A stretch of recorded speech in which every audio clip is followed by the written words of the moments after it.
Neville Mavu, Child President of Zimbabwe. Yes. Thanks very much indeed for joining us on the program. Oh, thank you. It's an honor. Well, congratulations on your appointment as Child President of Zimbabwe. Perhaps you can tell us what the responsibilities are as a Child President. Okay, as child president, I believe that the basic thing that you're supposed to be doing is about children's welfare. You need to look out for children in Zimbabwe, for they have given you their hopes and their desires.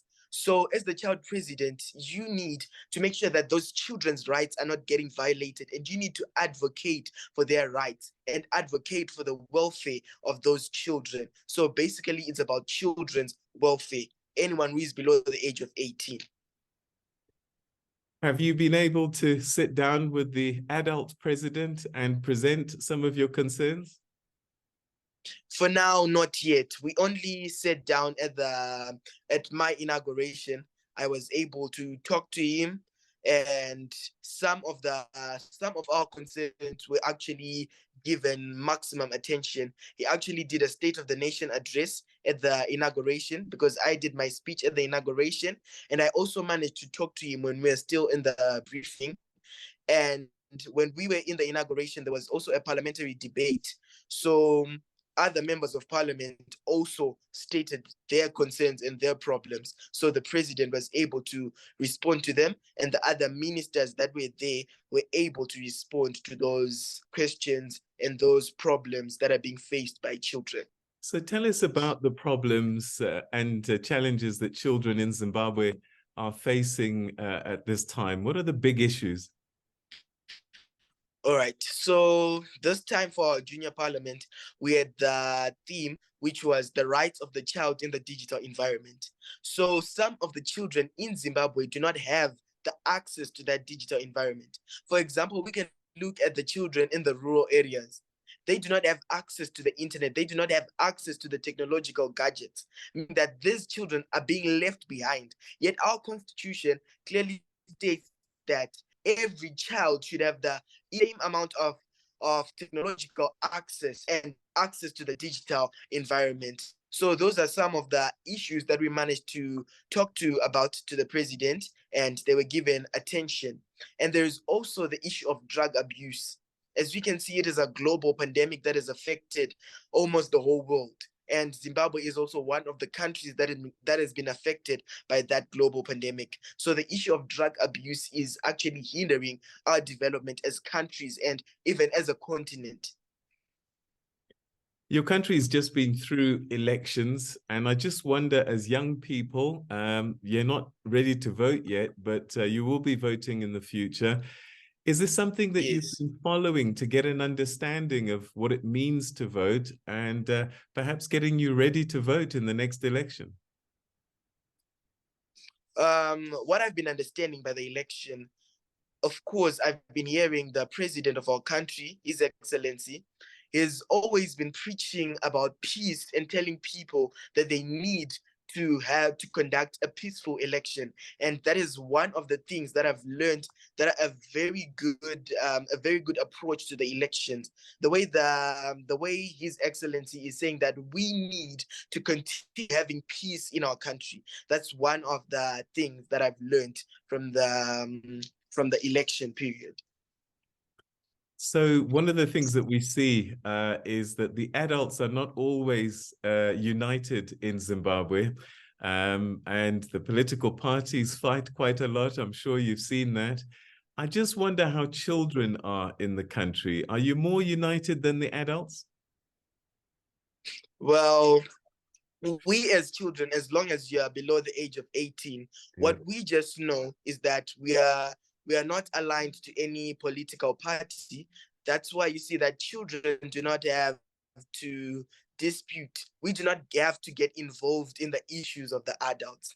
As Zimbabweans and as Africans, we also have that Ubuntu, which we are being taught by our presidents, by our parents that we should not get involved in things of the adults. So for as much as children are concerned, I don't think that they should be getting involved in things to do with politics. They should leave it to the adults.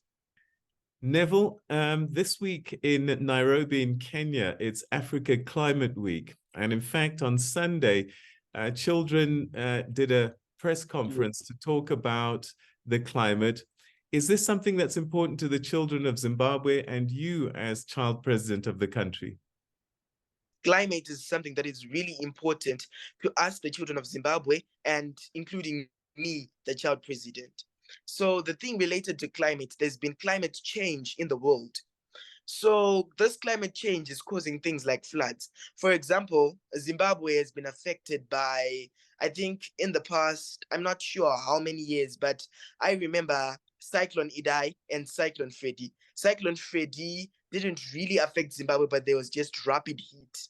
But with Cyclone Idai, there was destruction of infrastructure and there was flooding, meaning that when schools of children were destroyed and when rivers flooded, the children in the rural areas could not cross those rivers in order to access their education, meaning that their right to education is being violated. So what do you think you can do as children to help the adults treat the environment and the earth better? So I believe as children, we need to come up with innovative approaches, which are at the same time going to help change the climate and help us to get back to the beautiful climate that was in the past. So we need to come up with innovative approaches, as they will be helping us to deal with the climate. They will also be helping and teaching other children different things and they can have different amounts of knowledge when it comes to the weather and on how to treat the environment. On things like deforestation, children should get to learn about those things and get to learn about the importance of a healthy climate. One of the things that we've seen in the past often is that girl children are left behind. They are not given as many opportunities as boy children. As child president, how are you making sure that girl children are not left behind and they get given opportunities just the same as boys are? Okay, so firstly, just before going to the children, in Zimbabwe at large, as a whole, the senior parliament has allocated a number of seats in the parliament for women, which is a women's quota.